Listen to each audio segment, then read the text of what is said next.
And so I hope parents out there who's watching this one, are you really giving unconditional love to your kids?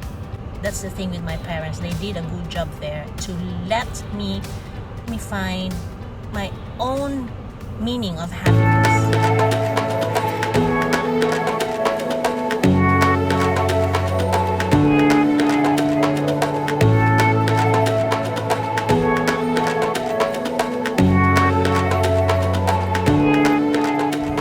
Hello guys, it's me, Donna Bliss, and today I had a big epiphany and I want to share it with you. I was listening to a podcast. It dawned on me about true love, how I define it. Now that I'm in my 40s, it's so different from, when we were younger, what the movies has been teaching us, especially the Disney movies.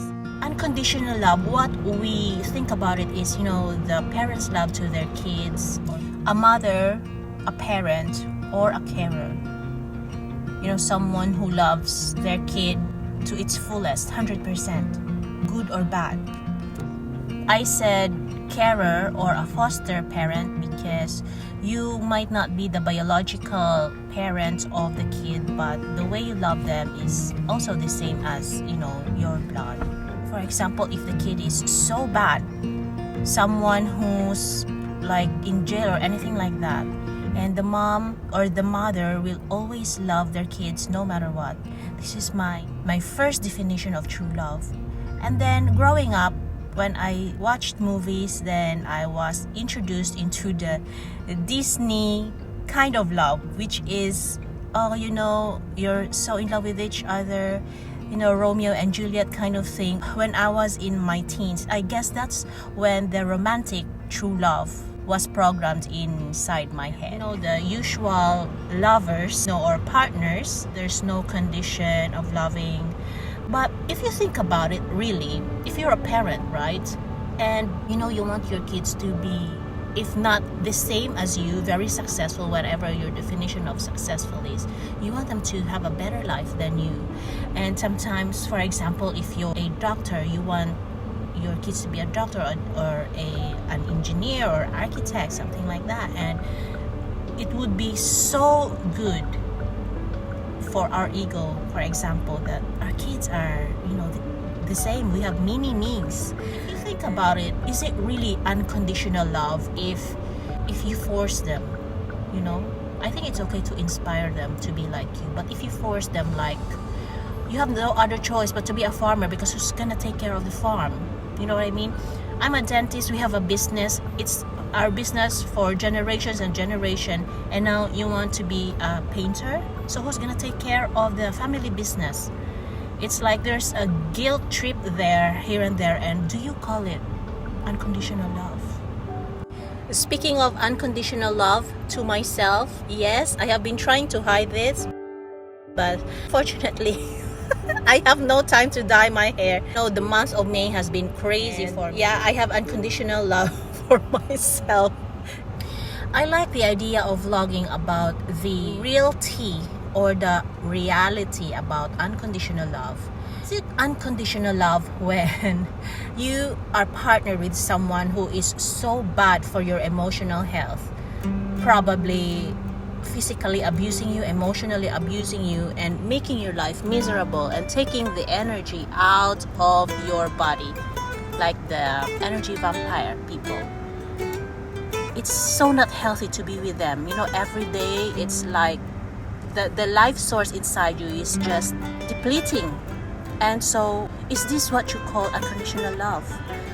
Well, if you ask for my opinion, if this means you getting sicker and sicker every day, the body does to a emotionally abused, physically abused people, your health will decline through time. And this is why sometimes you have a lot of diseases. Guys, it's all self-inflicted. We are always in stress. It's not a good thing for our body. I'd give you an example. My husband, he's got a really, really life-threatening health condition because he got so stressed with his job and he was not taking good care of himself. food-wise, physical activity and stuff. And his body said enough is enough, and he was brought to the hospital.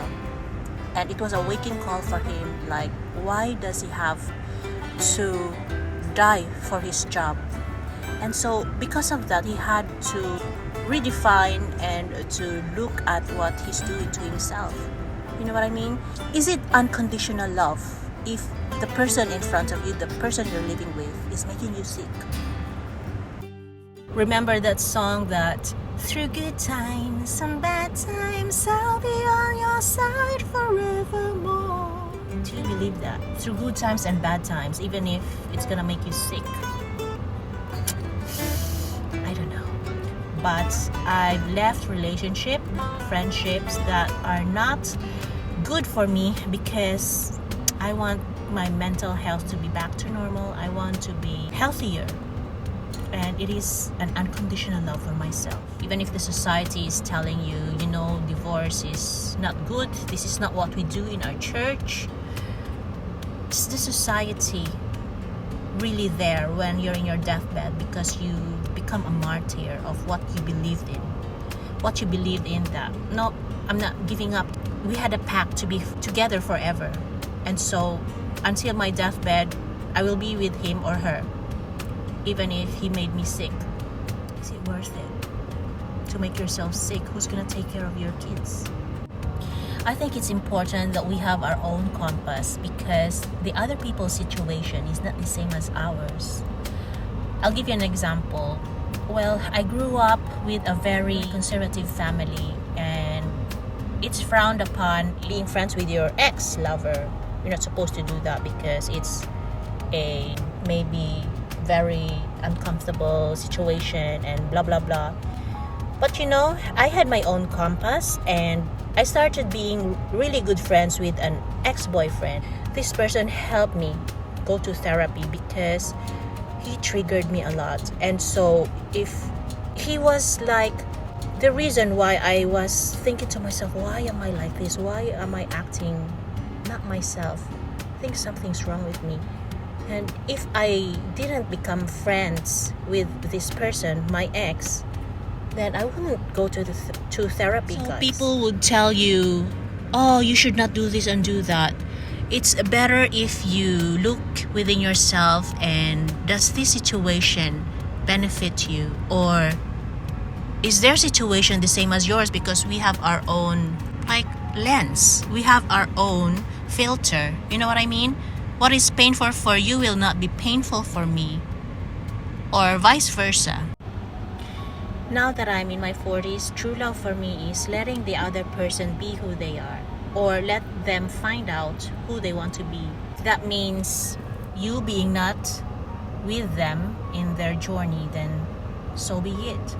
I have a vlog about the difference between love and attachment, because sometimes we cannot differentiate which is just an attachment or love. I hope you watch it after this one. If this idea will make you think, oh, this is my definition of true love. But is it really? You as a parent, you as a lover, are you making the other person be who they are? The next question is, are you giving them your unconditional love? Or you can ask it to yourself. Are you giving yourself the unconditional love you deserve that you've always been giving for the other person? My mom and dad has been frowning about me not being a dentist because that's what my profession is, although I'm not practicing dentist. And I had to find my definition of happiness. And there was a time when I had to choose between singing or being a dentist. Singing was just the total happiness for me. I know that being a dentist is also being a healer. And for me, I don't know about you, but singers and musicians are also healers. It is my purpose in life to heal, as now I realize. And every time I talk to you, every time I share my epiphanies, I feel like I'm healing one person there or two, or they can pass on that epiphany. And even if I'm not earning anything here in YouTube, I feel like if I heal somebody out there, then I've done my job. That's the thing with my parents. They did a good job there to let me find my own meaning of happiness. Maybe for them, happiness is success, as in financial success, professional success. But for me, it's different.